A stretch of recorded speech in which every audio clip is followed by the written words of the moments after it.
불과 몇 년 전까지만 해도 빅테크 CEO들은 수소 연료 전지를 엄청나게 조롱했었습니다. 배터리 기술이 하루가 다르게 발전하고 있는데 수소에 천문학적인 돈을 쏟아붓는 게 말이 됩니까? 이 에너지에 돈을 쓰는 건 나라의 운명을 도박에 거는 쓸데없는 고집입니다. 이 당시 미국의 물류 심장부에서는 이상한 일이 벌어지고 있었는데요. 독일 트럭은 충전 대기 때문에 멈춰 서 있었으며 일본 기업들은 이미 수소 시장을 포기해버린 것. 미국 대규모 투자자들은 수소 관련 주식을 모조리 던지는 상황까지 왔었죠. 그런데 그 순간 알프스를 넘어 항만과 물류센터를 밤새 질주하던 정체불명의 수많은 트럭들. 놀랍게도 그 트럭의 이름은 대한민국 현대차였습니다. 더 충격적인 사실은 현대차가 이 기술을 30년 전부터 준비하고 있었던 것.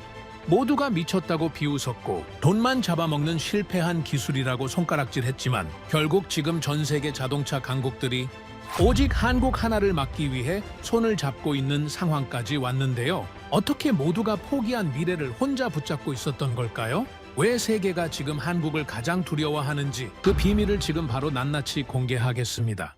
이야기를 시작하기 앞서 사연 속의 제작에 힘이 되는 구독과 좋아요 부탁드립니다. 한국을 응원하신다면 대한민국 화이팅! 이라고 아래 댓글로 남겨주세요. 저는 미국 텍사스 휴스턴에서 물류와 에너지 산업을 분석해온 드와이트 잭슨입니다. 전 세계 항만을 돌아다니며 어떤 기업이 살아남고 어떤 기술이 결국 돈이 되는지를 숫자로 읽어왔죠.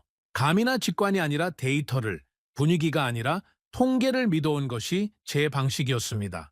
그런 저를 처음으로 흔든 건 스위스 알프스의 새벽 4시였어요. 그날 이전까지만 해도 저는 한 가지 사실을 확신하고 있었습니다. 수소는 이미 끝난 기술이라는 것이었죠. 그리고 그 확신에는 충분한 근거가 있었습니다. 미국 에너지 업계가 수소에 등을 돌리기 시작한 것은 불과 몇 년 전부터였습니다. 처음에는 작은 균열이었어요. 투자자들이 조용히 발을 빼더니 수소 혁명을 외치던 스타트업들이 하나둘씩 파산을 선언하기 시작했습니다. 얼마 지나지 않아 캘리포니아에서는 수소 운송 트레일러 폭발 사고가 터졌습니다. 그 사고 하나로 공중에 떠있던 수소 시장의 신뢰가 한꺼번에 무너져 내렸어요. 충전소들은 조용히 문을 닫았고 보조금 정책은 조각났습니다. 월가에서는 수소 기업 주식을 던지듯 팔아치우는 분위기가 번졌어요. 한때 미래의 연료라고 불리던 것이 어느 순간 사기꾼들의 언어처럼 들리기 시작했습니다. 저는 고객사 임원들 앞에서 단호하게 말했습니다. 물류의 미래는 배터리 전기 트럭뿐입니다. 수소는 이미 시장에서 퇴장하고 있어요. 아무도 반박하지 않았습니다. 저도 더 이상 의심하지 않았어요. 적어도 그때까지는 말이죠. 그런데 이상한 일이 생겼습니다. 유럽에 있는 고객사 중 한 곳에서 데이터 파일이 하나 날아왔습니다. 처음에는 그냥 정기 보고서처럼 보였어요. 그런데 숫자를 훑어 내려가던 손가락이 멈췄습니다. 알프스 산맥 물류 구간에서 한국산 수소 트럭의 운행 효율이 디젤 트럭을 넘어서고 있다는 내용이었습니다. 연비 하나가 아니었어요. 운행 시간, 충전 횟수, 화물 적재량, 고지대 출력 유지율까지 전 항목에서 디젤보다 앞선다고 적혀 있었습니다. 더 이상한 건 그 수치가 단발성 사례가 아니라는 점이었어요. 수십 대의 트럭이 수개월째 같은 흐름을 유지하고 있었습니다. 저는 오류라고 생각했습니다. 측정 장비 문제이거나 데이터 입력 실수일 거라고 생각했어요. 즉시 재확인 요청을 보냈고 이틀 뒤 답변이 왔습니다. 오류 없음. 저는 결국 직접 눈으로 확인하기로 했습니다. 그렇게 비행기를 타고 스위스로 향했어요. 공항문을 나서자마자 칼바람이 얼굴을 긁었습니다. 새벽 4시의 스위스 물류센터는 낮과 완전히 다른 공간이었어요. 하늘에서는 눈보라가 몰아쳤고 화물 컨테이너들이 흐릿하게 줄을 서고 있었습니다. 형광등이 바람에 흔들리고 지게차 소리와 무전 소리가 뒤섞였어요. 저는 잠시 그 풍경을 보며 서 있었습니다. 그런데 제 눈에 가장 먼저 들어온 건 멈춰 있는 것들이었습니다. 독일산 트럭들이 충전 구역 앞에 길게 늘어서 있었어요. 배터리를 채우는데 짧게는 40분, 길게는 1시간 이상이 걸리는 탓에 물류 흐름 전체가 멈춰 있었습니다. 기사들은 운전석 안에서 핸드폰을 보거나 컨테이너 옆에 기대어 담배를 피우고 있었어요. 유럽 최고 수준의 트럭들이 새벽 한복판에서 그저 기다리고 있었습니다. 그런데 한쪽에서는 전혀 다른 일이 벌어지고 있었어요. 한국산 수소 트럭들이 충전 구역에 들어오는가 싶더니 10분도 채 되지 않아 출발했습니다. 트럭이 멈추고 충전 노즐이 연결되고 계기판에 녹색불이 들어오고 기사가 올라타고 출발, 그 일련의 과정이 10분 이내에 끝났습니다. 그리고 그 트럭은 어둠 속으로 사라졌어요. 다음 트럭이 들어오고 같은 일이 반복됐습니다. 밤새도록이요. 저는 그 자리에서 꽤 오랜 시간 움직이지 못했습니다. 눈보라가 코트 속으로 파고들어도 발이 얼어도 그냥 서 있었어요. 눈앞의 풍경이 믿기지 않았던 것이 아니라 너무 명확하게 보였기 때문이었습니다. 독일 트럭은 줄을 서고 있었고 한국 트럭은 쉬지 않고 달리고 있었어요. 알프스 산악 구간의 오르막에서도 출력이 유지된다는 건 현장 관리자의 태블릿 화면에서도 확인할 수 있었습니다. 이건 실험이 아니었습니다. 시장이 이미 바뀌고 있었어요. 다음 날 오전, 저는 이 물류센터를 운영하는 스위스 업체 대표와 마주 앉았습니다. 50대 후반에 그는 커피를 내밀며 질문을 먼저 받겠다고 했어요. 저는 곧장 물었습니다. 왜 독일 트럭 대신 한국 트럭을 선택한 겁니까? 그는 잠시 컵을 내려다보다가 대답했습니다. 독일 트럭은 멋집니다. 그리고 비싸죠. 처음엔 저도 당연히 독일산을 선택했어요. 하지만 저는 자동차 컬렉터가 아닙니다. 저는 물류회사를 운영하는 사람이에요. 우리는 국적을 보고 트럭을 사지 않습니다. 돈이 되는 트럭을 삽니다. 저는 말문이 막혔습니다. 25년 경력의 분석가가 반박 한마디 하지 못했어요. 그 말은 짧았지만 아주 정확했습니다. 분석 보고서에 쓸 수 있는 말이 아니라 현장이 내린 판결이었습니다. 대표는 커피잔을 내려놓으며 한마디를 덧붙였어요. 한국은 이미 우리가 생각하던 것보다 훨씬 앞서 있었습니다. 호텔 방으로 돌아온 저는 노트북을 열었습니다. 현대자동차, 한국 수소 전략, 유럽 물류 데이터를 하나씩 검색하기 시작했어요. 처음에는 그냥 몇 가지 확인하고 자려고 했습니다. 그런데 어느새 창밖이 밝아오고 있었어요. 밤새 화면만 들여다보고 있었던 겁니다. 자료들을 거슬러 올라가다 보니 한 가지 의문이 생겼습니다. 도대체 한국은 언제부터 이 기술을 준비하기 시작한 것인가 하는 질문이었어요. 그 답을 찾아가던 중 화면에 낯선 단어 하나가 등장했습니다. IMF, 한국 외환위기, 국가 부도 위기, 나라 전체가 무너지던 그 시절. 저는 다시 읽었습니다. 현대차 수소 연구팀의 출발점이 바로 그 시기라고 적혀 있었습니다. 나라가 흔들리던 바로 그때 이 팀이 만들어졌다는 것이었어요. 저는 창밖의 스위스 새벽 하늘을 오래 바라보았습니다. 한국은 나라가 무너지던 그 순간에 이미 30년 뒤를 준비하고 있었다고? 그 독백이 새벽 공기 속으로 조용히 사라졌습니다. 그날 밤 저는 잠을 자지 못했습니다. 뒤척이다 다시 노트북을 열었고 동이틀 무렵까지 한국과 현대차에 관한 자료들을 뒤졌습니다. 처음에는 단순한 호기심이었어요. 한국이 수소 기술을 언제부터 어떻게 개발했는지 파악하면 보고서 한 단락 정도는 채울 수 있겠다 싶었습니다. 그런데 자료를 파고들수록 그 질문은 점점 무거워졌어요. 도대체 왜 한국이었을까요? 일본도 아니고 독일도 아니고 미국도 아니고 왜 하필 한국이었을까요? 그 답이 나오기까지는 그리 오래 걸리지 않았습니다. 자료들을 거슬러 올라가면 올라갈수록 하나의 단어가 반복적으로 등장했습니다. IMF, 외환위기, 한국 경제 붕괴, 국가 부도 직전. 저도 그 사건을 알고 있었습니다. 미국에 있는 저도 그 시절 뉴스를 기억하고 있었어요. 한국이 국제통화기금에 긴급 구제를 요청했던 사건이었습니다. 당시 언론들은 연일 한국 경제의 붕괴를 보도했고 시장에서는 한국 기업들이 헐값에 팔려나갔습니다. 거리마다 실직자들이 넘쳐났고 평생 모은 금을 나라에 바치려는 줄이 전국 각지에 늘어섰어요.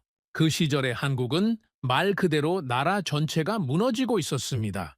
그런데 바로 그 시절에 현대차 내부에서 수소 연구팀이 만들어졌다는 것이었어요. 저는 그 사실 앞에서 한동안 멈춰 있었습니다. 미국 기업 같았으면 절대 하지 않을 일이었습니다. 생존이 최우선인 시절에 가장 먼 미래를 바라보는 연구팀을 만든다는 것. 그것도 당장 돈이 될 기술도 아닌 수소 에너지를 주제로요.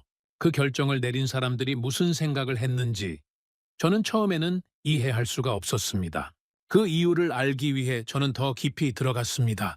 당시 현대차 내부 분위기를 다룬 기록들을 찾아냈습니다. 증언들은 하나같이 비슷한 풍경을 그리고 있었어요. 외환 위기의 충격이 회사 전체를 짓눌렀습니다. 구조조정이 진행되면서 부서마다 인원이 잘려나갔고 회의실에서는 비용 절감 이야기만 오갔습니다. 생존 자체가 의제였던 시절이었어요.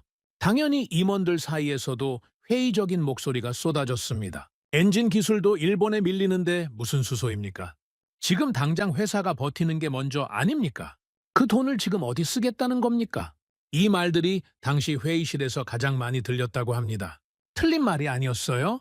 현실적으로 보면 수소팀은 가장 먼저 없애야 할 부서였습니다.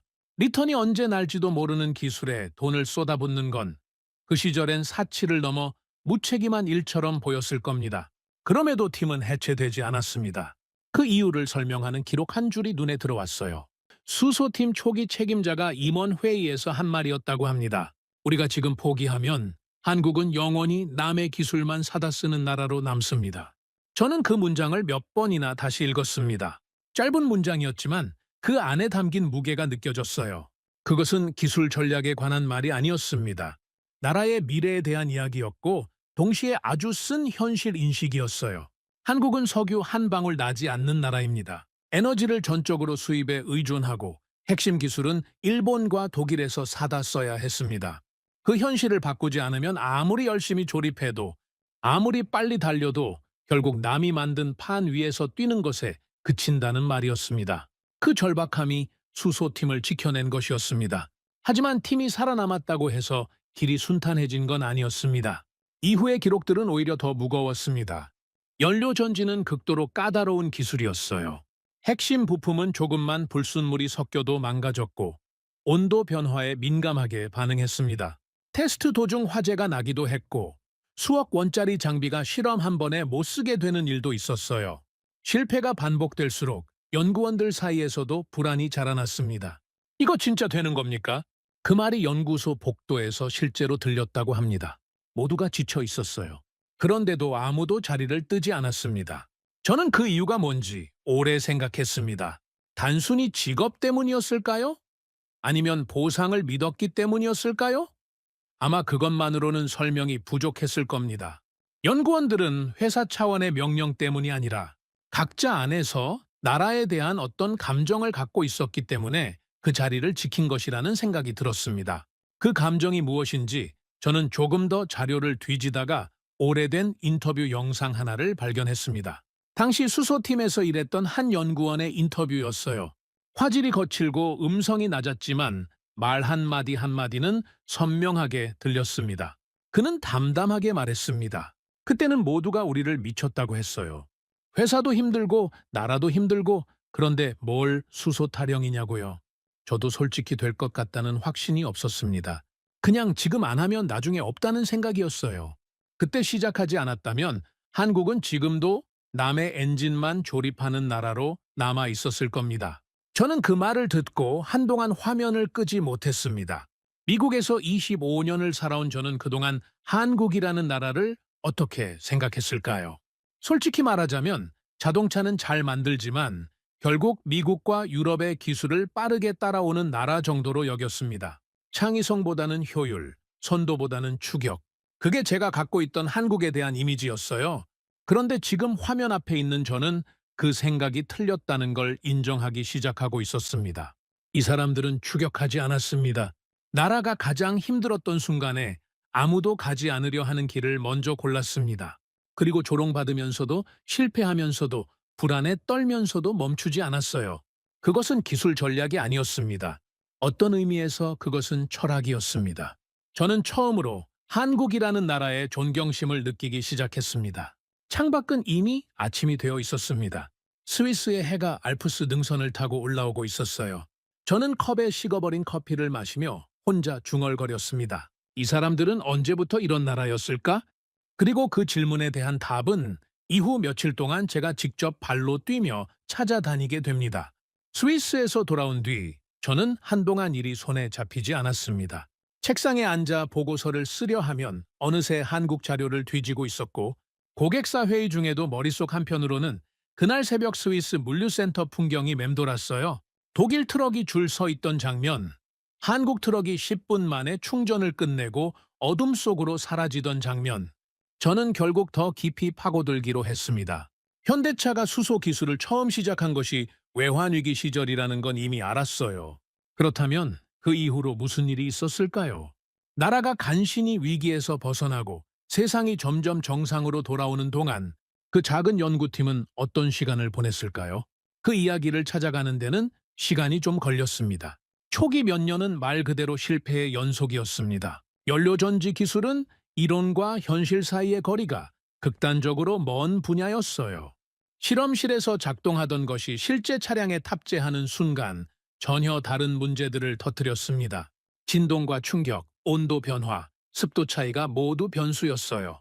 핵심 부품인 연료전지 스택은 특히 까다로웠습니다.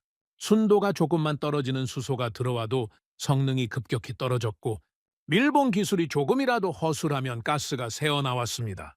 테스트 중 작은 화재가 나는 일도 드물지 않았어요. 실패 하나하나가 다 돈이었습니다. 수억 원짜리 장비가 실험 한 번에 못 쓰게 되고 수개월 걸려 만든 부품이 테스트 첫날 망가지는 일이 반복됐어요. 연구비는 계속 늘어나는데 성과는 보이지 않았습니다. 당연히 회사 내부에서 압박이 커졌어요. 그 압박은 단순한 불만이 아니었습니다. 실제로 팀 해체를 요구하는 목소리가 임원회의에서 여러 차례 올라왔어요. 이 프로젝트는 밑 빠진 독입니다. 언제 수익이 납니까? 올해입니까? 5년 뒤입니까? 10년 뒤입니까? 이 돈으로 엔진 기술을 더 개선하는 게 현실적이지 않겠습니까? 그 비판에 수소팀이 쉽게 반박할 수 없었던 것은 반은 맞는 말이었기 때문이었습니다. 게다가 밖을 보면 상황은 더 암울했어요. 수소차 시장에서 가장 앞서 있는 건 일본이었습니다. 도요타와 혼다는 이미 연료전지 기술에서 상당한 수준에 올라 있었고 특허 장벽도 높았어요. 독일은 정밀 제조 기술과 부품 공급망에서 압도적 우위를 갖고 있었습니다. 한국은 핵심 부품 대부분을 외국에서 들여와야 했어요. 국산화율이 낮다는 건 단순히 기술 부족의 문제가 아니었습니다. 비용 구조 자체가 경쟁에 불리하다는 의미였고 유사시 공급망이 끊길 수 있다는 취약점이기도 했어요. 당시 세계 언론은 명확한 입장을 갖고 있었습니다. 한국은 일본을 따라잡을 수 없다는 것이었어요. 저도 그 시절 업계에서 비슷한 이야기를 들었던 기억이 납니다. 수소차 경쟁에서 한국을 진지하게 언급하는 사람이 없었어요. 도요타와 혼다의 이름은 나와도 현대차는 없었습니다. 시장에서 한국은 후보가 아니었어요. 그런데 현대차는 거기서 멈추지 않았습니다. 어느 시점부터 팀 내부에서 전략이 달라지기 시작했어요. 더 이상 일본이나 독일의 방식을 따라가지 않기로 한 것입니다. 기본 원리는 같더라도 설계와 구현 방식을 완전히 새롭게 접근하기 시작했어요. 실패할 때마다 원인을 분석했고 그 데이터를 다음 설계에 반영했습니다. 실패를 낭비로 보지 않고 학습 자료로 삼은 것이었어요. 협력사들도 달라지기 시작했습니다. 대기업 하나의 문제가 아니라는 분위기가 산업 전반으로 번졌어요. 소규모 부품 업체들이 하나둘씩 수소 부품 국산화 개발에 참여하기 시작했습니다. 어떤 업체는 회사 자금 대부분을 이 프로젝트에 쏟아 넣었어요. 실패하면 회사 자체가 위태로울 수 있는 상황이었는데도 뛰어들었습니다. 이유는 단순했어요. 우리가 아니면 누가 하겠습니까? 그 문장은 현대차만의 것이 아니었습니다. 수백 개 중소기업들이 같은 마음으로 움직이고 있었어요. 그것은 단순한 산업협력이 아니었습니다. 어떤 면에서는 나라 전체가 함께 버텨내는 전쟁에 가까웠어요. 그리고 마침내 몇 년에 걸친 실패와 재시도 끝에 결정적인 순간이 찾아왔습니다. 세계 최초 양산형 수소차. 그 발표가 나왔을 때 저는 솔직히 말해서 제대로 주목하지 않았습니다. 당시 저는 배터리 전기차 시장을 분석하는 데 집중하고 있었어요. 하지만 이제 와서 그 시절 기록들을 되짚어 보니 그 발표가 얼마나 대단한 순간이었는지 새삼 실감이 됩니다. 일본이나 독일이 먼저가 아니었습니다. 기술 추격자로만 여겨지던 한국이 수소 승용차를 실제로 판매 가능한 형태로 세상에 먼저 내놓은 것이었어요. 테스트 차량이 아니었습니다. 공장에서 찍어낼 수 있는 진짜 양산형이었어요. 저는 그 사실을 확인하는 순간 잠시 화면에서 눈을 떼었습니다. 한국은 늘 늦게 출발한다고 했습니다. 남의 기술을 빠르게 흡수하는 나라라고 했어요. 그런데 이 분야에서 한국은 늦게 출발한 것이 아니었습니다. 아무도 가지 않으려 하는 길을 먼저 닫고 있었어요. 그 순간이 세상을 바꾸는 출발점이 되었을까요? 그렇지 않았습니다. 오히려 그 다음에 펼쳐진 현실이 더 잔인했어요. 세계 최초라는 타이틀을 달고도 수소 승용차는 시장에서 철저히 외면당했습니다. 이유는 명확했어요. 차량 가격이 너무 높았고 수소를 넣을 수 있는 충전소가 절대적으로 부족했습니다. 소비자들은 이미 배터리 전기차에 눈길을 돌리고 있었어요. 테슬라가 만들어낸 전기차의 이미지는 세련되고 미래적이었습니다. 반면 수소는 복잡하고 위험하고 불편하다는 인식이 퍼져 있었어요. 언론은 가차 없었습니다. 수십 년 동안 쏟아부은 돈이 결국 아무도 사지 않는 차를 만들어냈다고 비웃었어요. 투자자들은 현대차가 수십 년을 허비했다고 비판했습니다. 수소 기술 전체를 시대착오적인 것으로 몰아가는 분위기가 번졌어요. 배터리가 다 이깁니다. 수소는 끝났어요. 그 말이 업계에서 공식 결론처럼 돌아다녔습니다.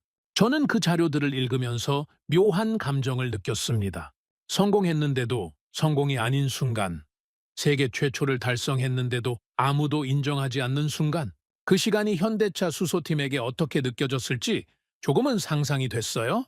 하지만 저는 이미 알고 있었습니다. 이 이야기가 거기서 끝나지 않았다는 것을요. 수소 승용차 시장에서 철저히 외면당한 현대차는 그 다음에 무언가 다른 선택을 했습니다. 그리고 그 선택이 수십 년 뒤 유럽 물류센터에서 제가 목격한 풍경을 만들어냈다는 것을 저는 그제야 이해하기 시작했습니다. 승용차 시장에서 외면당한 것, 그 이야기를 자료로 읽고 있는 저도 답답함이 느껴질 정도였는데 실제로 그 결과를 마주한 당사자들은 어땠을까요? 수소팀 내부 분위기를 전하는 기록들은 당시가 얼마나 무거운 시간이었는지를 생생하게 담고 있었습니다. 처음에는 침묵이었다고 합니다. 발표 직후 며칠 동안 연구소 내부에는 이상한 정적이 흘렀어요. 세계 최초라는 타이틀을 거머쥔 직후라고는 믿기 어려운 분위기였습니다. 기대했던 반응이 오지 않았기 때문이에요. 언론의 축하도 시장의 환호도 없었어요. 대신 수소 승용차는 현실과 맞지 않는 기술이라는 냉담한 평가만 돌아왔습니다. 그 침묵이 거치고 나자 이번엔 거친 목소리들이 터져 나왔어요. 회사 안팎에서 비판이 쏟아졌습니다. 임원들 중 일부는 이제는 정말 손을 떼야 한다고 주장했어요. 우리에게 남은 자원은 한정되어 있는데 아무도 사지 않는 기술에 계속 투자하는 건 무책임하다는 논리였습니다. 테슬라가 전기차 시장을 빠르게 먹어 들어가고 있었고 중국 배터리 기업들은 규모를 급속도로 키우고 있었어요. 그쪽으로 힘을 모아야 할 시간에 수소에 발목 잡혀 있을 여유가 없다는 말이었습니다. 지금이라도 배터리 쪽으로 방향을 틀어야 합니다. 20년 넘게 달려왔지만 시장이 답을 줬습니다. 배터리입니다. 그 말들이 회의실을 가득 채웠습니다. 실제로 몇몇 인력이 배터리 부서로 이동했어요. 회사 내부에서 수소팀이 실패한 조직이라는 시선이 퍼지기 시작했습니다. 복도에서도 식당에서도 그 분위기는 느껴졌을 거예요. 남은 연구원들에게는 20년이 넘도록 쏟아온 시간이 결국 이렇게 끝나는 건가 하는 두려움이 찾아왔습니다. 저는 그 기록들을 읽으면서 이 순간이 가장 중요한 갈림길이었다는 걸 느꼈습니다. 여기서 수소팀이 해체됐다면 그 이후의 이야기는 없었겠죠. 그런데 그 무렵 팀 내부에서 이상한 움직임이 시작됐습니다. 실패의 원인을 다시 분석하기 시작한 것이었어요. 팀은 수소 승용차가 왜 팔리지 않았는지를 처음부터 다시 해부했습니다. 기술이 부족해서였을까요? 마케팅이 문제였을까요? 충전 인프라 때문이었을까요? 물론 그 모든 이유가 조금씩은 해당됐어요. 하지만 가장 근본적인 원인은 따로 있었습니다. 수소라는 기술이 승용차라는 형태와 맞지 않았던 것이었어요. 승용차 운전자에게 가장 중요한 건 편의성과 가격입니다. 충전소를 찾아다니는 불편함을 감수할 이유가 없었고 비싼 차량 가격을 감당할 이유도 없었어요. 배터리 전기차는 집에서도 충전이 됩니다. 수소차는 그게 안 됐어요. 소비자 입장에서 수소는 단점만 많은 기술처럼 보였던 것입니다. 그런데 데이터를 분석하면서 팀은 전혀 다른 숫자들을 발견했습니다. 대형 트럭과 물류 차량의 운행 패턴이었어요. 화물 트럭은 하루에도 수백 킬로미터를 달립니다. 멈추지 않고 쉬지 않고 빠르게 달려야 해요. 그런데 배터리 전기 트럭은 충전 시간이 문제였습니다. 배터리가 클수록 충전에 걸리는 시간이 길어졌어요. 게다가 대형 트럭에 필요한 용량의 배터리를 실으면 차 자체가 무거워지기 때문에 화물을 실을 수 있는 공간이 줄어들었습니다. 수익성이 직격탄을 맞는 것이었어요. 반면 수소는 달랐습니다. 충전에 걸리는 시간이 10분 안팎이었어요. 에너지를 저장하는 탱크는 배터리보다 가볍고 작았습니다. 장거리 운행의 출력이 안정적으로 유지됐어요. 고지대, 혹한, 장거리, 반복 정차, 물류 현장에서 트럭이 만나는 모든 가혹한 조건이 오히려 수소에게 유리한 환경이었습니다. 팀은 그 순간 핵심을 짚어냈어요. 우리가 싸워야 할 전장은 여기가 아니었다. 승용차가 아니라 세상의 물류를 움직이는 대형 트럭이 진짜 전장이었다. 그 결론이 나왔을 때 팀 내부 분위기가 달라지기 시작했습니다. 하지만 그 결론을 회사 전체에 납득시키는 것은 또 다른 일이었어요. 수소팀이 살아남을 수 있는 마지막 기회와도 같은 임원 회의가 잡혔습니다. 한쪽에서는 이제 수소를 접어야 한다는 주장이 준비되어 있었어요. 데이터도 있었고 논리도 있었습니다. 시장은 배터리를 선택했다. 우리도 그 흐름에 올라타야 한다는 것이었어요. 수소팀 책임자가 마지막으로 발언할 차례가 됐습니다. 그는 자료를 펼치지 않았어요. 대신 회의실에 모인 임원들을 한 명씩 천천히 바라봤습니다. 승용차는 졌습니다. 인정합니다. 회의실이 조용해졌어요. 하지만 우리가 진 것은 승용차 시장입니다. 수소 기술이 진 것이 아닙니다. 그는 대형 트럭의 배터리 무게 데이터, 충전 시간에 따른 물류 손실 비용, 장거리 운행 수익성 비교 수치를 하나씩 제시했습니다. 숫자가 말하고 있었어요. 배터리는 승용차를 위한 기술이었습니다. 수소는 물류를 위한 기술이었어요. 세상에 식료품, 의약품, 공산품을 실어 나르는 대형 화물 차량. 그것이 수소가 싸워야 할 진짜 무대였습니다. 회의실은 조용했습니다. 아무도 쉽게 말을 꺼내지 못했어요. 그가 마지막으로 말했습니다. 우리는 전쟁터를 잘못 골랐던 겁니다. 지금부터 제대로 된 전장으로 가면 됩니다. 저는 그 장면을 묘사한 기록을 읽으며 오랫동안 가만히 앉아 있었습니다. 미국 기업이었다면 어땠을까요? 아마 그 회의에서 수소팀은 해체됐을 겁니다. 실패한 기술에 미련을 갖고 있는 사람들, 어서 정리하고 다음 기회를 잡아야 한다는 쪽이 이겼을 거예요. 합리적 판단이었을 겁니다. 시장은 이미 배터리를 선택했으니까요. 그런데 한국은 달랐습니다. 실패를 끝으로 보지 않았어요. 방향을 수정하는 신호로 받아들였습니다. 20년이 넘도록 쌓아온 기술을 버리지 않고 그 기술이 진짜 빛을 발할 수 있는 다른 무대를 찾아냈어요. 그 결정이 이후 유럽 물류 시장 전체를 뒤흔들게 될 것이라는 걸 그 회의실 안에 있던 사람들 중 몇 명이나 상상했을까요?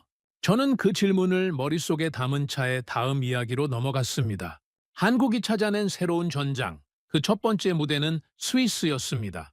그리고 그 선택이 왜 스위스였는지를 알게 됐을 때 저는 다시 한번 깊은 인상을 받았습니다. 한국은 가장 쉬운 길을 고르지 않았습니다. 가장 어려운 곳을 먼저 정복하기로 했습니다. 현대차가 상용 수소 트럭의 첫 번째 해외 시장으로 스위스를 선택했다는 사실을 알게 됐을 때 저는 처음에는 이해가 되지 않았습니다. 물류산업의 논리로 보면 첫 해외 시장은 보통 가장 우호적인 곳을 고릅니다. 규제가 유연하거나 경쟁이 덜하거나 인프라가 잘 갖춰진 곳이요. 실패해도 타격이 크지 않은 곳에서 먼저 입증하고 그 다음에 더 어려운 시장으로 확장해 나가는 것이 일반적인 순서입니다. 그게 상식이에요. 그런데 한국은 정반대로 갔습니다. 스위스는 세계에서 환경 규제가 가장 강한 나라 중 하나입니다. 배출 기준이 극도로 엄격하고 기후 관련 정책에 가장 민감한 소비자들이 사는 곳이에요. 게다가 지형 자체가 물류 트럭에게는 악몽이나 다름없었습니다. 알프스 산악 지형은 오르막과 내리막이 반복되고 겨울에는 눈보라가 몰아칩니다. 기온이 급격히 떨어지고 노면이 얼어붙는 환경에서 트럭이 안정적으로 달릴 수 있느냐는 것.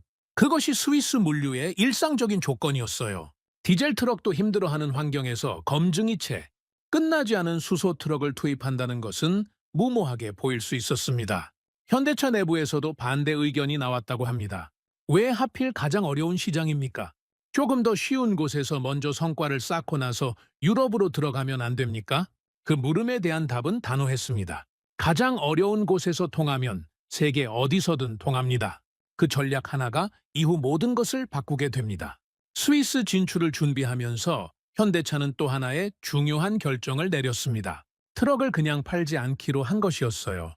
물류업체 입장에서 수소 트럭을 구입하는 것은 큰 결단이 필요한 일이었습니다. 차량 가격도 높지만 고장이 났을 때 어떻게 할 것인지, 부품 조달은 될 것인지, 중고 가격은 얼마나 받을 수 있는지, 이 새로운 기술이 5년 뒤에도 쓸 수 있는 기술인지 아무도 보장해주지 않았습니다. 아직 검증이 부족한 기술에 선뜻 큰 돈을 쓸 회사는 많지 않았어요. 현대차는 그 문제를 전부 자기 쪽에서 떠안기로 했습니다. 차량을 구매하는 것이 아니라 빌리는 방식이었어요. 물류업체는 달린 거리만큼 요금을 냈습니다. 차량 가격에 대한 부담이 없었고 고장이 나도 현대차가 처리했어요. 정기 점검과 유지 보수도 포함이었고 수소 충전 비용까지 패키지로 묶었습니다. 물류업체가 신경 써야 할 것은 오직 하나였어요. 화물을 목적지까지 제때 운반하는 것. 그것뿐이었습니다. 스위스 물류업체 관계자들은 이 제안을 처음 받았을 때 한동안 말을 잇지 못했다고 합니다. 차를 사는 게 아니라 수익을 사는 거네요. 그 말이 업계에서 빠르게 퍼졌습니다. 독일과 유럽의 기존 상용차 업체들이 트럭을 팔고 거기서 끝내는 동안 한국은 물류업체가 돈을 버는 구조 자체를 만들어주고 있었어요. 기술을 파는 것이 아니라 운영 방식을 통째로 바꾸는 것이었습니다. 그 전략이 효과를 발휘하기 시작하는 데는 오랜 시간이 걸리지 않았습니다. 알프스 산악 구간, 새벽 배송 루트, 도심 쓰레기 수거, 국경을 넘나드는 장거리 물류까지 한국산 수소 트럭들은 스위스의 다양한 현장에 투입됐고 결과는 하나하나 기록됐습니다. 충전 소요 시간, 주행 가능 거리, 출력 유지 여부, 혹한에서의 반응 속도, 고지대 연료 소비 패턴까지 모든 데이터가 쌓였어요. 특히 독일산 트럭들이 배터리 충전 대기로 물류 흐름이 끊기는 새벽 시간대에 한국 수소 트럭은 10분 충전으로 연속 운행을 이어갔습니다. 현장 관리자들이 그 차이를 숫자로 확인하기까지 그리 오랜 시간이 필요하지 않았어요. 실제로 운행한 물류 기사들의 반응도 예상과 달랐습니다. 처음에는 새 기술에 대한 경계심이 있었어요. 수소라는 단어 자체에 막연한 불안을 느끼는 기사들도 있었습니다. 하지만 몇 달이 지나자 분위기가 바뀌었어요. 기사들은 조용하고 진동이 적고 출력이 안정적인 수소 트럭 운전에 익숙해졌습니다. 일부는 디젤로 돌아가고 싶지 않다고도 했어요. 저는 그 증언들을 읽으며 기술이 현장에 뿌리내리는 순간을 느꼈습니다. 이건 보고서 숫자가 아니었어요. 실제로 밥벌이를 하는 사람들이 선택하고 있었습니다. 현대차가 스위스에서 쌓아가는 것은 단순한 판매 성과가 아니었어요. 누적 주행 거리가 늘어날수록 경쟁사들이 절대 흉내낼 수 없는 것이 쌓이고 있었습니다. 바로 실전 데이터였어요. 실험실에서 나온 데이터와 실제 도로 위에서 수년간 쌓인 데이터는 차원이 다릅니다. 연료전지 스택이 극한의 온도 변화를 몇 번이나 버티는지, 압력 센서가 반복 충전 속에서 얼마나 오래 정밀도를 유지하는지, 영하 20도의 새벽에도 시동이 걸리는지, 이 모든 것은 실험실이 아닌 도로 위에서만 얻을 수 있는 정보였어요. 경쟁사들이 아직 시험 차량을 굴리고 있을 때 현대차는 이미 수백만 킬로미터의 실전 데이터를 갖고 있었습니다. 그 격차는 시간이 지날수록 벌어졌어요. 그리고 그 데이터들이 쌓이면서 현대차는 연료전지 내구성을 개선하고 충전 효율을 높이고 출력 유지 시스템을 다듬어 나갔습니다. 실패가 곧 개선이 되는 구조였어요. 누적 주행 거리가 2천만 킬로미터를 넘어서던 순간 저는 그 숫자 앞에서 잠시 멈췄습니다. 경쟁사들이 여전히 카탈로그와 시뮬레이션을 들고 유럽 물류업체를 찾아다닐 때 한국은 이미 실제 도로 위에서 답을 내고 있었어요. 실험이 끝나고 검증이 끝난 기술이 아니라 아직 험하고 불안전하더라도 현장으로 먼저 뛰어드는 것, 그게 한국의 방식이었습니다. 저는 그 순간 한 가지 생각이 들었습니다. 독일은 완벽한 기술을 보여주려 했어요.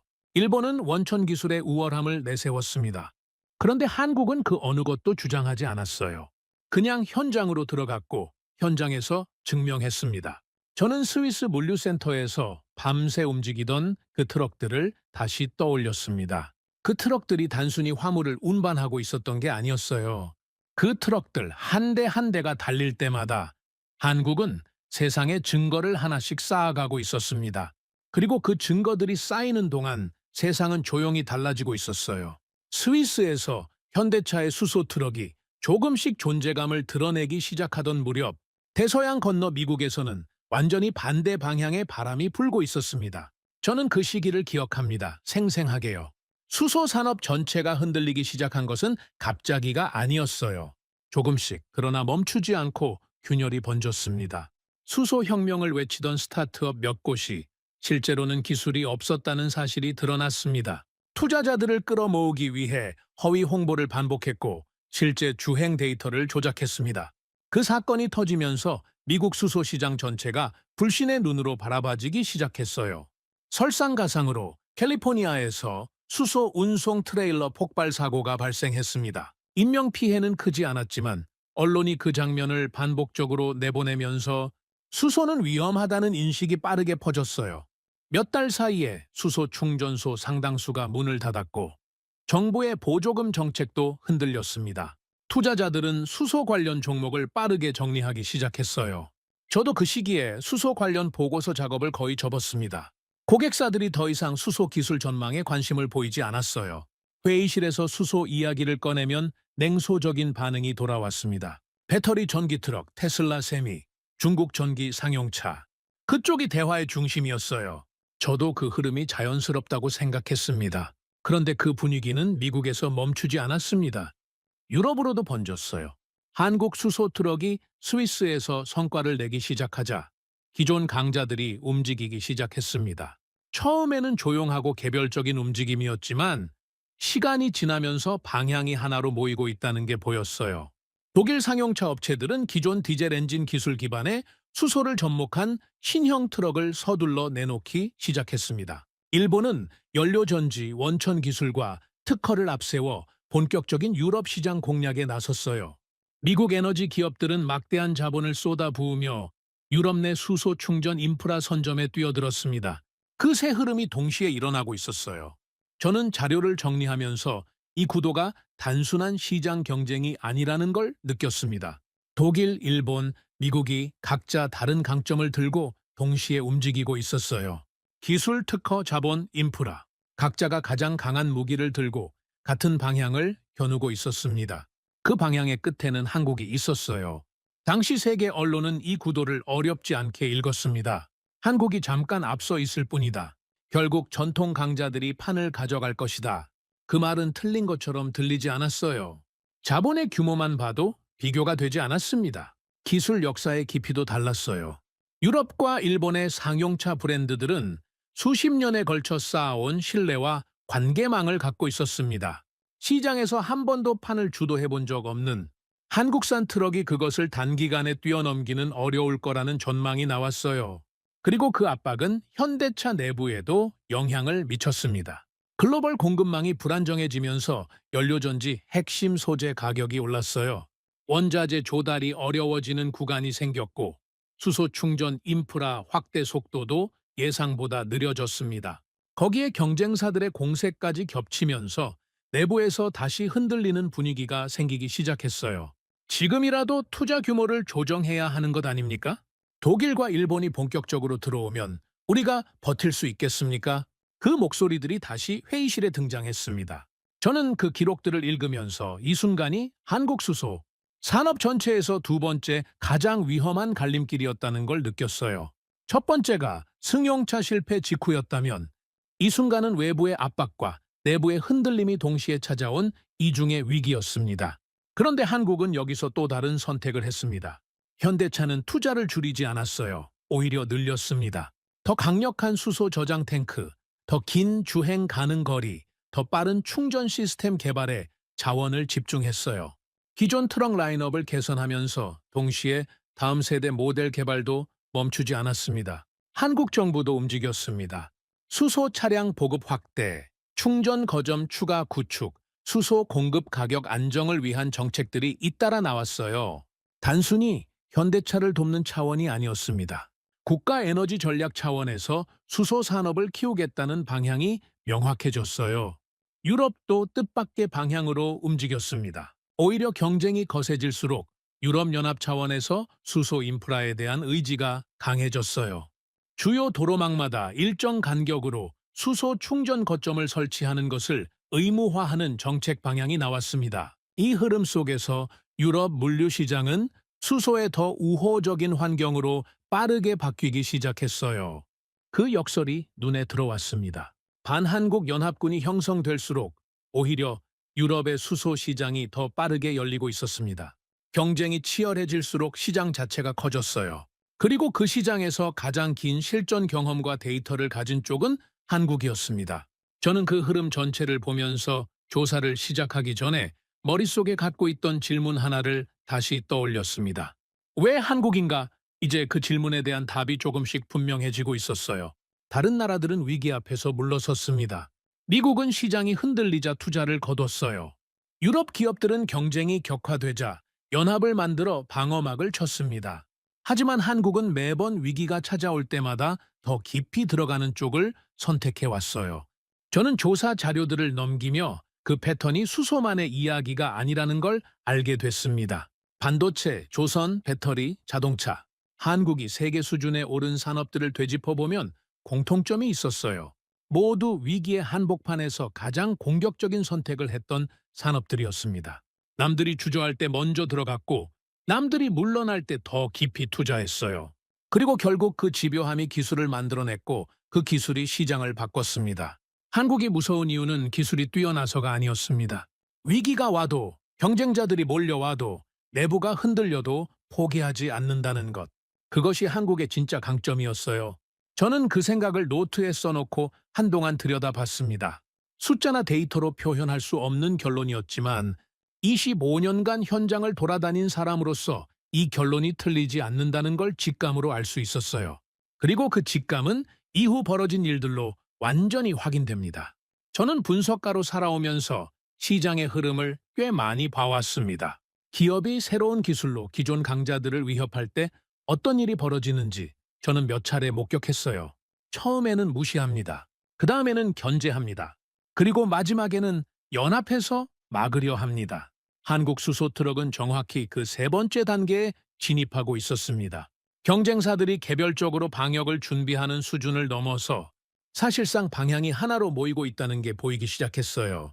독일 상용차 업체들은 빠르게 수소 트럭 라인업을 내놓으며 유럽 물류 업체들을 상대로 대규모 홍보 공세를 폈습니다.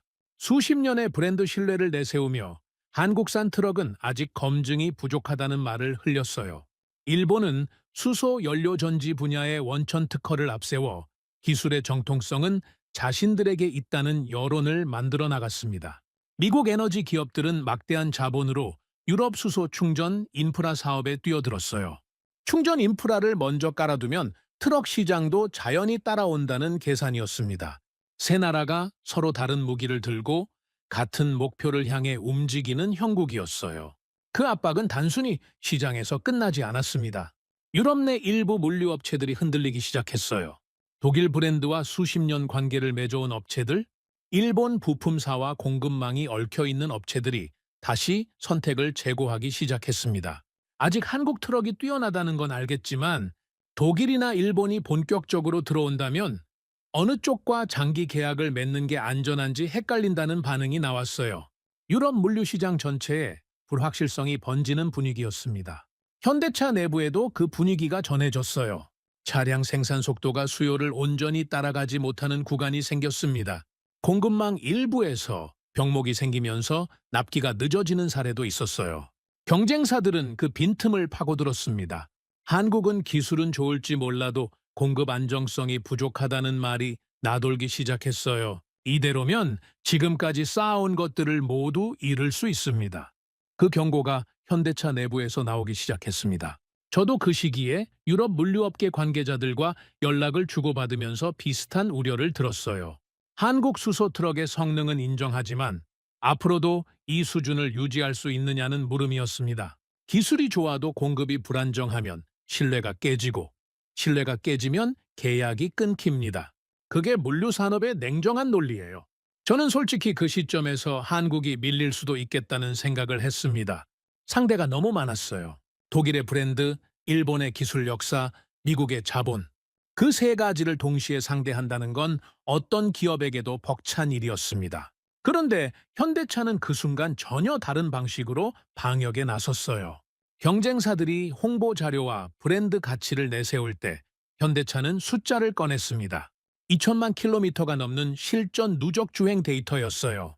알프스 산악 구간의 오르막 내리막에서 축적된 출력 안정성, 데이터 영하 25도의 혹한에서도 정상 작동한 연료 전지 스택 기록, 수만 번의 반복 충전을 거치고도 유지된 탱크 내구성 수치, 장거리 운행 후 부품 교체 주기 분석까지 그 어떤 경쟁사도 갖고 있지 않은 것들이었어요. 독일 트럭은 실험실 데이터를 보여줬습니다. 일본 트럭은 기술 논문을 제시했어요. 한국 트럭은 실제 도로 위 기록을 들고 왔습니다. 유럽 물류업체 의사결정자들이 그 차이를 모를 리 없었어요. 물류 산업에서 신뢰는 브랜드가 아니라 실적이 만듭니다. 얼마나 오래, 얼마나 안정적으로, 얼마나 경제적으로 달릴 수 있느냐. 그게 전부예요. 그 기준에서 2천만 킬로미터의 실전 기록은 어떤 광고보다 강했습니다. 스위스와 독일, 프랑스의 물류업체들이 현대차와 추가 계약을 체결하기 시작했어요. 업체들이 선택한 이유는 단순했습니다. 실제로 달려봤더니 수익이 났기 때문이었어요. 독일 트럭이 충전대기로 멈춰 있는 시간 동안 한국 트럭은 계속 달렸습니다. 그 시간이 곧 돈이었어요. 배달이 한 번 더 이루어지고 루트가 하나 더 소화됩니다. 쌓이면 큰 차이가 됩니다. 한 업체 관계자가 이런 말을 했다고 합니다. 독일은 과거를 팔고 있었고 한국은 우리가 내일 벌 돈을 팔고 있었습니다. 저는 그 말을 읽는 순간 더 이상 반론을 생각하지 않았어요. 그게 전부였습니다. 시장이 그렇게 결론을 냈습니다. 저는 지금까지 수많은 기술 경쟁의 결과를 분석해 왔습니다. 그런데 이렇게 명확한 결론을 본 건 많지 않았어요. 보통은 시장이 천천히 여러 플레이어에게 나뉘어 자리를 배분하는 방식으로 결론이 납니다. 그런데 이 경쟁에서 유럽 시장은 아주 분명한 선택을 하고 있었어요. 독일과 일본이 원천 기술과 역사를 앞설 때 한국은 오직 현장에서 쌓아온 증거를 들고 나왔습니다. 그리고 증거가 이겼습니다. 저는 유럽 항만에서 출발 준비를 하는 한국 수소트럭 행렬을 바라보며 오랫동안 서 있었습니다. 불과 몇 달 전, 저는 이 기술이 끝났다고 단언한 사람이었어요. 수소는 배터리에게 시장을 넘겨주게 될 것이라고 보고서에 썼고, 고객사 회의에서 그 결론을 직접 발표했습니다. 그 말들이 지금 눈앞의 풍경 앞에서 얼마나 초라하게 들리는지 몰랐어요. 저는 그날 처음으로 스스로에게 인정했습니다. 내가 틀렸다고요? 그리고 이어서 생각했어요. 나만 틀린 게 아니었다. 독일이 틀렸고, 일본이 틀렸고, 월가가 틀렸다. 우리 모두가 한국을 잘못 보고 있었어요. 대한민국은 이미 세계 물류의 규칙을 바꾸고 있었습니다. 저는 한국에서 태어나지 않았고, 한국에서 살아본 적도 없습니다. 한국어도 모르고, 한국 음식은 김치 정도만 알던 사람이에요. 그런 제가 지금 이 이야기를 하고 있다는 것이 스스로도 조금 신기합니다. 스위스 물류센터에서 처음 그 풍경을 목격한 이후 저는 몇 달에 걸쳐 한국 수소산업 전체를 추적했습니다. 처음에는 분석가로서의 직업적 의무감이었어요. 고객사에 정확한 정보를 전달해야 했으니까요. 그런데 어느 순간부터 이 조사는 단순한 업무가 아니게 됐습니다. 궁금해졌어요. 개인적으로요. 이 나라는 도대체 무엇으로 만들어진 나라인가? 수소트럭 이야기를 계속 따라가다 보면 반드시 만나게 되는 장면이 있었습니다. 외환위기 시절의 한국이에요. 저도 그 사건을 뉴스로 봤습니다. 하지만 그건 정말 뉴스로만 봤던 거예요. 숫자로 봤고 경제 분석 자료로 봤습니다. 한국 사람들이 실제로 어떤 시간을 살았는지는 생각하지 못했어요. 자료를 뒤지면서 그 시절 사진들을 처음으로 오래 들여다봤습니다. 금을 모아 나라에 내놓으려는 줄이 전국 각지에 늘어선 사진이었어요. 아버지의 결혼 반지, 어머니의 금목걸이, 아이들의 돌반지까지 들고 나온 사람들이 새벽부터 줄을 섰습니다. 그 사람들이 모은 금이 250톤이 넘었다고 합니다. 나라를 지키겠다는 마음으로 개인이 가진 가장 소중한 것을 내놓은 거예요. 저는 그 장면을 한동안 바라봤습니다. 미국에서 비슷한 일이 일어날 수 있을까요? 솔직히 저는 모르겠습니다. 있을 수도 있고 없을 수도 있어요. 하지만 그것이 실제로 일어났다는 것, 그리고 그 시절을 버텨낸 사람들이 지금의 한국을 만든 세대라는 것은 분명한 사실이었습니다. 그리고 바로 그 시절에 현대차 수소팀이 만들어졌어요. 저는 그 연결이 우연이 아니라는 걸 조금씩 이해하기 시작했습니다. 수소트럭이 단순한 자동차 이야기가 아니라는 사실은 자료를 깊이 들여다볼수록 더 명확해졌습니다. 한국은 에너지를 자급할 수 없는 나라입니다. 석유는 한 방울도 나지 않고 천연가스도 전적으로 수입에 의존해요. 국제 유가가 오르거나 중동 정세가 흔들리면 국내 물가 전체가 따라 움직입니다. 에너지를 남에게 의존한다는 건 경제의 가장 중요한 신경줄 하나를 다른 나라 손에 쥐어주는 것과 같아요. 그런데 수소는 다릅니다. 재생에너지에서 만들어낼 수 있고 물에서 분리해낼 수 있습니다. 기술만 있으면 다른 나라에 의존하지 않아도 되는 에너지예요. 수소 물류가 자리를 잡고 수소 충전 인프라가 전국에 깔리고 수소 생산 기술이 발전하면 한국은 에너지 구조 자체를 바꿀 수 있습니다. 수십 년 동안 당연하게 여겨온 에너지 취약성에서 벗어날 수 있는 거예요. 정부가 목표로 세운 숫자들을 확인했을 때 저는 이 방향이 단순한 산업 정책이 아니라는 걸 알 수 있었습니다. 수소 차량 보급 수백만 대, 충전 거점 수천 곳, 수소 가격 안정화. 그 목표들은 현대차 하나의 성장 계획이 아니었어요. 나라 전체의 에너지 구조를 다시 설계하겠다는 선언이었습니다. 한국은 자동차를 수출하고 있는 게 아니었어요. 에너지 독립으로 향하는 길을 닫고 있었던 겁니다. 그 사실을 이해하는 순간 더 많은 것들이 연결됐습니다. 수소 산업이 커질수록 현대차만 성장하는 것이 아니었어요. 연료전지를 만드는 회사, 수소 저장 탱크를 만드는 회사, 밸브와 압력 센서와 냉각 장치를 만드는 수백 개의 중소기업들이 함께 커졌습니다. 현대차 트럭 한 대에는 한국의 수십 개 기업이 만든 부품이 들어가 있어요. 트럭이 한 대 팔릴 때마다 그 생태계 전체가 움직입니다.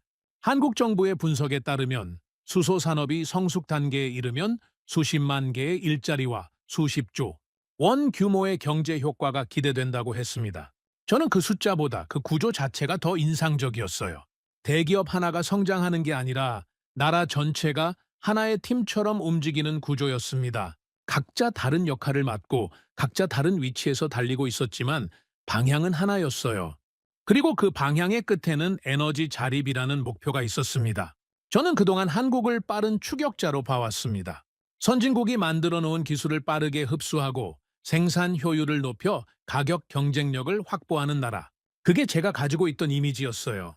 그런데 이제 저는 그 이미지가 완전히 틀렸다는 걸 압니다. 한국은 추격하지 않았어요. 나라가 가장 힘들던 순간에 남들이 가지 않으려는 길을 먼저 골랐습니다. 수십 년 동안 실패하고 조롱받고 외면당하면서도 그 길을 놓지 않았어요. 그리고 마침내 그 길이 세상의 물류를 움직이는 간선도로가 됐습니다. 저는 유럽 항만에서 밤새 출발을 준비하는 한국 수소 트럭들을 바라봤습니다. 컨테이너들이 트럭 위에 실렸고 기사들이 운전석에 올라탔습니다. 한 대씩 또 한 대씩 출발했어요. 조용했습니다. 디젤 트럭처럼 요란하게 굉음을 내지 않았어요. 그냥 조용히, 그러나 멈추지 않고 앞으로 나아갔습니다. 저는 그 모습을 보면서 수십 년 전 연구소 복도에서 실패 보고를 들으며도 포기하지 않았던 연구원들을 떠올렸어요. 금반지를 들고 새벽부터 줄을 서던 평범한 한국 사람들을 떠올렸습니다. 회의실에서 모두가 접으라고 할 때 마지막으로 발언하던 수소팀 책임자를 떠올렸어요. 그 사람들이 포기했다면 지금 이 풍경은 없었을 겁니다. 저는 평생 미국이 미래를 만든다고 믿었습니다. 하지만 이번만큼은 달랐어요. 미래는 이미 저 트럭 위에 도착해 있었습니다. 그리고 그 미래의 운전석에는 대한민국이 앉아 있었습니다. 이 이야기가 어떠셨나요? 수소라는 기술이 단순한 자동차 이야기가 아니라 한 나라가 위기를 어떻게 기회로 바꾸는지에 관한 이야기라는 걸 느끼셨다면 저도 기쁠 것 같습니다. 대한민국은 자원 하나 없이 세계 최초 양산형 수소차를 만들어낸 나라입니다. 외환위기의 폐허 속에서 시작된 한 줄기 집념이 결국 유럽과 미국의 물류 심장부를 바꾸는 기술로 자라났어요. 그것이 대한민국의 힘입니다. 구독과 좋아요로 응원해 주시면 더욱 재미있는 이야기로 찾아뵙겠습니다. 해외 감동 사연을 소개해드리는 스페셜 코리아였습니다. 감사합니다.